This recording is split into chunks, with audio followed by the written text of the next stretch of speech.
এবার অপু বিশ্বাসের মেজ বোন পরিমণিকেও অপু বিশ্বাসের মতো একই পরিস্থিতিতে পড়তে হয়েছে।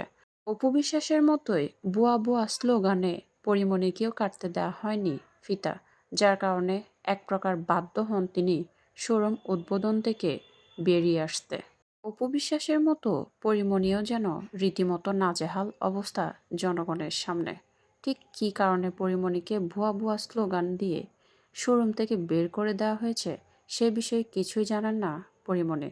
তবে তিনি বাধ্য হন সেখান থেকে বেরিয়ে আসতে। অপমানিত হয়ে লজ্জায় সে স্থান ত্যাগ করেন পরিমণি। রীতিমতো এমন পরিস্থিতিতে পড়ে তিনি হতবাক। তিনি যেন নিজেকে সামলে নিতেই পারছিলেন না। ঠিক কী কারণে তিনি এমন পরিস্থিতির শিকার তা জানেন না পরিমণি। তবে তিনি ভীষণ রকম অপমান বোধ করেন এবং বাধ্য হন সেখান থেকে বেরিয়ে আসতে। পরিমণির মতো অপু বিশ্বাসেরও একই নাজেহাল অবস্থা হয়েছিল কিছুদিন আগে।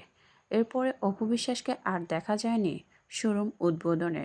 এরপরেই তার মেজ বোন পরিমণিরও দেখি একই অবস্থা। সাধারণ পাবলিক যেন অপু বিশ্বাস পরিমণিকে আর কোনোভাবে সহ্য করতে পারছেন না পাবলিক প্লেসে। তাই তো এমন নাজেহাল অবস্থা পাবলিক প্লেসে। ঠিক কী কারণে তাদের সাথে এমন করা হচ্ছে তা বোধগম্য নয়।